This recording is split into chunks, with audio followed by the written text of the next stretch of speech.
Et je passe la parole à Elisa Martin.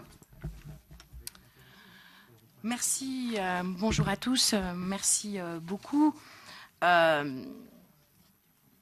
Cet équipement est évidemment un équipement d'intérêt métropolitain, mais force est de constater qu'aujourd'hui, la ville de Grenoble a une responsabilité particulière à son égard.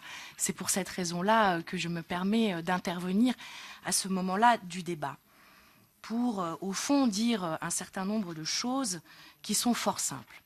D'abord, globalement, dans cette enceinte, globalement, ce que nous entendons, c'est que cet équipement, en tant que tel, avec des fonctions à la fois de promotion de l'économie et d'animation dans une vision plus large, est un équipement qui fait accord. Il y a globalement, vous avez compris ce que je veux dire, au travers de ce globalement, un consensus autour de l'intérêt qu'a cet équipement et de l'outil qu'il peut représenter. Donc à partir de là, doit faire consensus le fait qu'évidemment nous nous préoccupions de son avenir et que nous laissions un certain nombre de possibles ouverts.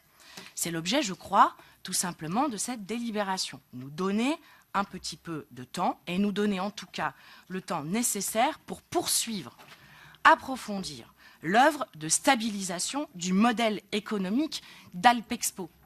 Je dis cela avec d'autant plus de force que nous savons que les prévisions que nous avions envisagées au mois de juin, qui laissaient à penser que nous pourrions avoir un résultat bénéficiaire, sera confirmé, sans doute même au-delà de ce que nous pensions à ce moment-là.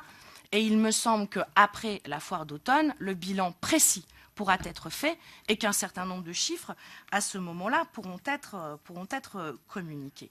Ça signifie donc que nous avons tout à fait raison, collectivement, de vouloir absolument créer un avenir possible pour cet équipement et ce qu'il représente. Évidemment, nous savons tous que l'influence de l'initiative, la manifestation Montaigne Planète a forcément une influence qui est une influence positive, et tant mieux.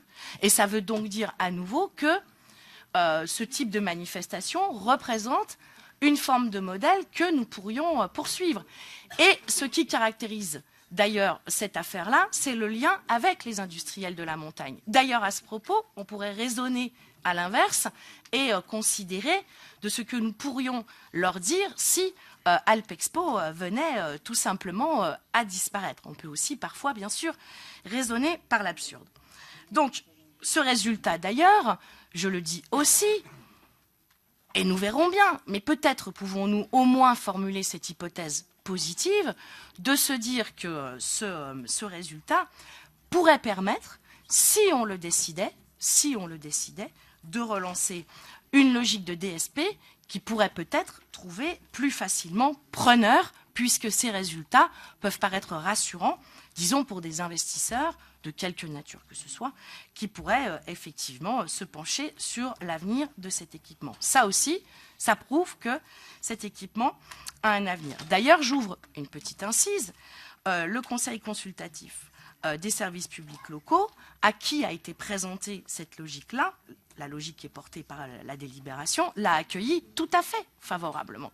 Donc, si besoin était, nous sommes bien à poursuivre une logique d'inscription, encore une fois, d'un équipement assez majeur dans le territoire. Bref, se donner du temps pour réfléchir, asseoir et approfondir le projet qui viendra soutenir Alpexpo, évidemment aussi en lien avec l'affaire de son transfert.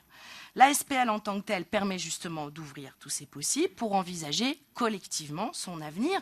J'insiste un petit peu sur le collectivement, parce qu'évidemment aujourd'hui on a une situation de propriété, de division de propriété qui donne à la ville de Grenoble un regard particulier. Mais nous ne pouvons pas dire sans cesse, avec beaucoup de pertinence, que cet équipement est métropolitain et ne pas en faire un objet de réflexion, je crois un peu prioritaire d'ailleurs, pour les élus métropolitains. Et toutes les propositions, y compris qui ont été faites au travers de ce débat et qui permettent de dégager des cadres collectifs pour trouver les bons points d'atterrissage, sont évidemment bonnes à prendre, vous l'avez compris. Enfin, cette DSP que l'on dit in-house, décidément l'anglais nous domine, nous permet évidemment, parce qu'elle est portée par les collectivités territoriales, nous permet à tout moment de cesser cette logique-là et encore une fois de pouvoir prendre les bonnes décisions en temps et en heure. Merci.